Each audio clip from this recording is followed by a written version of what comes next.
Olá, queridos amigos, queridas amigas.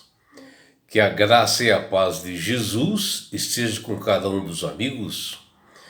Que o Espírito de Deus possa inundar seus corações, dando paz, entendimento, sabedoria. E que todos tenham um feliz dia. Vamos estudar a lição? E hoje, domingo 19 de maio, a lição 8, ela tem como título O Santuário Celestial. E a lição de hoje está baseada no livro do Êxodo capítulo 25, versículos 8, 9 e 40. Também no livro de Hebreus, capítulo 8, versículos de 1 a 6. E aqui nós podemos observar que existem dois santuários que aparecem nesses livros, né? Que seria o santuário celestial, onde habita o Deus Criador do universo, e à sua direita está Jesus, e que na época, somente em Êxodo 25, ele pede que seja construído para Moisés um santuário terrestre que seja idêntico àquele que existe no céu. E o que nós observamos é que o santuário ele traz lições assim bastante importantes e preciosas, onde ali mostra o verdadeiro caráter de Deus e aparece a sua glória e majestade diante dele, a formosura e o esforço que aponta a imanência desse Criador amoroso que está próximo do seu povo.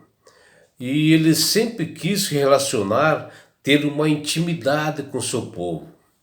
Tanto é que quando ele pediu para a construção do santuário terrestre, ele diz que ele habitaria no meio daquele povo, que está lá em Êxodo 25, 8. Que era o desejo de Deus habitar no meio do povo.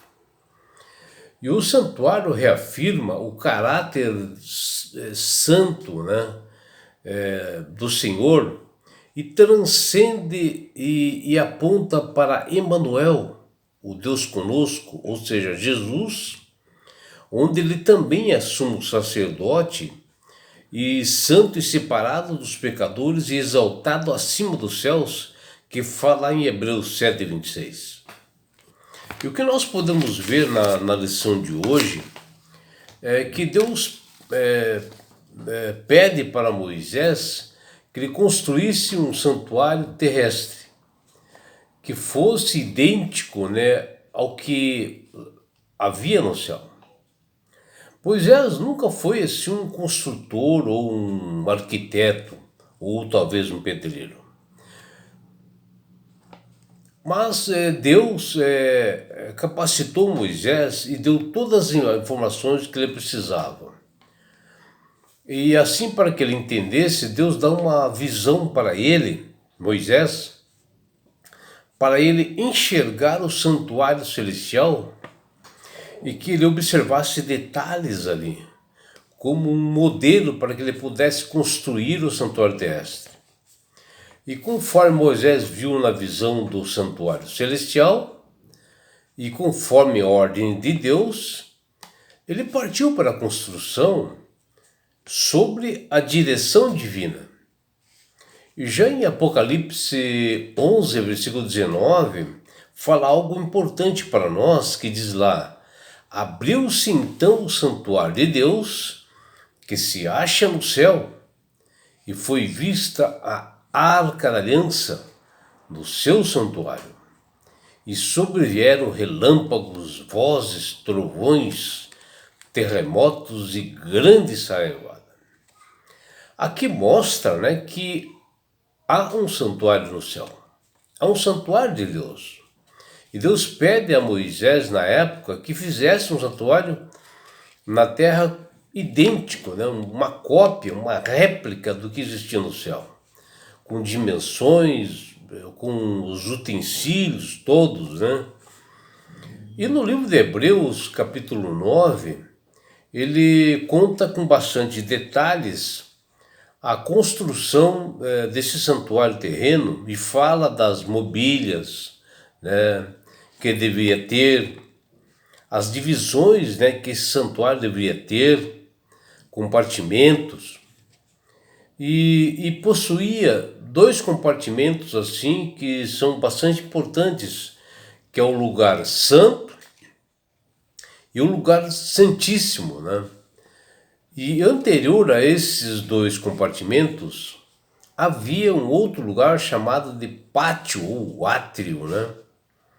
E assim, tanto no pátio como no lugar santo e no lugar santíssimo, até tinham bastante objetos, né, interessantes, que aparecem lá em Hebreus capítulo 9, versículo 3, que nos diz: ora, a primeira aliança também tinha preceitos de serviço sagrado.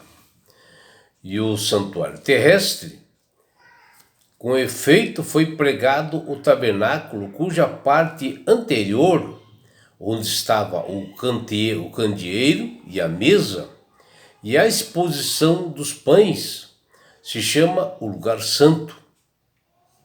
E por trás, no segundo véu, se encontrava o lugar que se chamava Santo dos Santos, ou algumas traduções, o lugar como Santíssimo, né, que muitos mencionam. E quando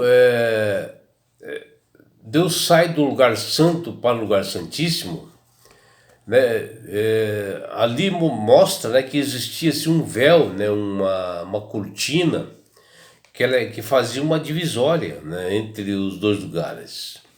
E também existia lá dentro a Arca da Aliança, né, que ele ficava dentro do lugar santíssimo. E dessa Arca da Aliança ficava dentro da Arca da Aliança as tábuas dos 10 mandamentos, a vara de Arão e também o maná. Todas essas coisas dentro da Arca da Aliança. E também existia uma tampa, né, que é chamada de propiciatório, e em cada lado, assim, dois anjos, né, feitos de ouro, que estavam um de frente para o outro, que protegiam o arco. Mas qual o propósito de tudo isto, né? Bom, Deus queria ensinar ao povo de Israel a mensagem do plano de salvação como uma forma didática, né, que Deus encontrou para ensinar seus filhos antes de Jesus morrer na cruz, né, saberem que viria um Salvador. E cada utensílio do tabernáculo tinha um significado, né, como uma pia com água ali que se encontrava no pátio, que significava a palavra de Deus. O Espírito Santo simbolizava batismo. E aquele pátio no santuário que levavam assim os animais puros, os cordeiros sem manchas, representava o sacrifício que Jesus faria posterior, que ele morreria por todos nós, e é um ensinamento para todos nós, para nós aprendermos, né, como Deus tem os seus propósitos. E os primeiros reformadores protestantes se dedicavam em ler as Sagradas Escrituras e se debruçavam sobre a palavra de Deus, a Bíblia. E assim, depois de outubro de 1844, quando houve o desapontamento batista, né, através do Guilherme Miller, por Jesus não ter vindo nessa data que havia realmente determinado, e saberem qual foi o erro de cálculo que ele havia cometido. E após minuciosos estudos, né, os protestantes entenderam perfeitamente que existia dois santuários mencionados na Bíblia.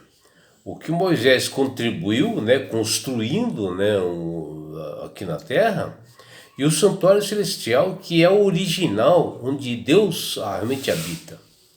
E com a morte de Cristo na cruz do Calvário, esse ritual que havia no santuário deles matarem um cordeiro, né, sem mancha, né, pelos pecados de cada pessoa dentro do povo de Israel, cessou, acabou naquele momento, quando Cristo morreu, porque perdeu a importância, porque Cristo é o verdadeiro Cordeiro de Deus que tira os pecados do mundo. E na sua vida, assim, por todos nós, Jesus realmente mostrou realmente esse grande amor de Deus por cada ser humano.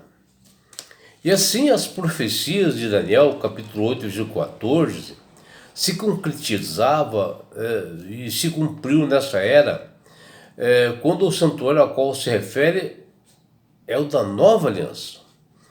E assim que assim que Daniel, lá no capítulo 8, versículo 14, menciona que em 2300 tardes e manhãs o santuário seria purificado,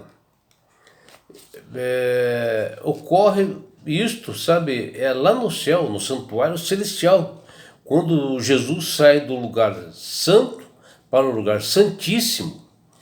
E justamente nessa data, quando se cumpre aquelas 2300 tardes e manhãs, ou 2300 anos, né? E Jesus passa, né, do lugar santo para o lugar santíssimo, e ali começa o juízo investigativo, e aponta, né, essa profecia para o santuário celestial. E assim, cada sacrifício que era feito no santuário terrestre, como os animais puros, representava a oferta de Cristo na cruz do Calvário, que está lá em João 1,29. E assim, com a morte de Jesus, nós estávamos livres da morte eterna e da condenação do pecado. A culpa da condenação, a partir daquele momento, deixa de existir quando nós aceitamos somente a Jesus como Salvador e Senhor das nossas vidas. Quando obedecemos os estatutos e mandamentos de Deus e que nós confessamos os nossos pecados, que está lá em 1 João 1,9. E hoje Cristo não é o cordeiro que morre na cruz do Calvário, onde seu sangue jorrou ali. E também, ele não é só isso. E também ele é o nosso advogado, o mediador entre Deus e os homens, porque também ele é sacerdote que vive em prol de nós. Ele vive em prol de nós buscarmos a salvação, da justificação realmente dos nossos erros, né? Se ele fez isso na cruz por nós, muito mais ele está fazendo também lá no céu para que nós possamos obter a salvação, para que nós podemos ser perdoados dos nossos pecados, dos nossos erros. E Cristo também salva totalmente a todos aqueles que se aproximam dele, que se entregam por livre-arbítrio, né? E assim é que Deus aceita. E Jesus sempre estará intercedendo por cada um de nós, como diz lá em Hebreus 7,25. E Jesus também remove a culpa e nos salva do poder do pecado. Pessoas que às vezes estão escravizadas neste mundo pelo inimigo, como fala em Romanos 8,14. O ministério de Jesus no santuário celestial é de interceder, mediar por nós, para que nós possamos ter um resultado positivo e buscarmos a salvação. Ele quer tirar realmente esse domínio do pecado que nós estamos, onde o inimigo tenta realmente desestabilizar a nossa vida espiritual. E é por isso, meu amigo, minha amiga, que Deus tem falado com todas as pessoas para aceitarem a Jesus como Salvador e Senhor. Porque a partir do momento que você aceita Jesus como Salvador e Senhor, você ganha sabedoria, entendimento, passa a manusear melhor as Sagradas Escrituras, porque o Espírito Santo começa a trabalhar na sua mente. Você passa a ser uma pessoa sábia. E você passa a entender que hoje só existe, sabe, é o santuário celestial, onde Deus habita, onde Deus está com esse juízo investigativo, onde Ele está nos observando o que nós estamos fazendo. E não é só isso, meu amigo, minha amiga. Quando você aceita Jesus como Salvador e Senhor, você ganha de Deus esse presente que chama-se salvação. E com isto, na grande volta de Jesus que está próxima, porque Ele, Jesus, deu os sinais da sua vinda, ao voltar, Jesus vai nos levar para as mansões celestiais. Um lugar, meu amigo, minha amiga, de onde não haverá mais morte, de onde não haverá mais dores, mais aflições, não haverá mais perseguições. Você estará na grande bodas do Cordeiro Jesus. E sabe por que Deus quer fazer isto com você, minha amiga? Com você, meu amigo? Porque Jesus te ama. Abraços do seu amigo João Carlos Amorim.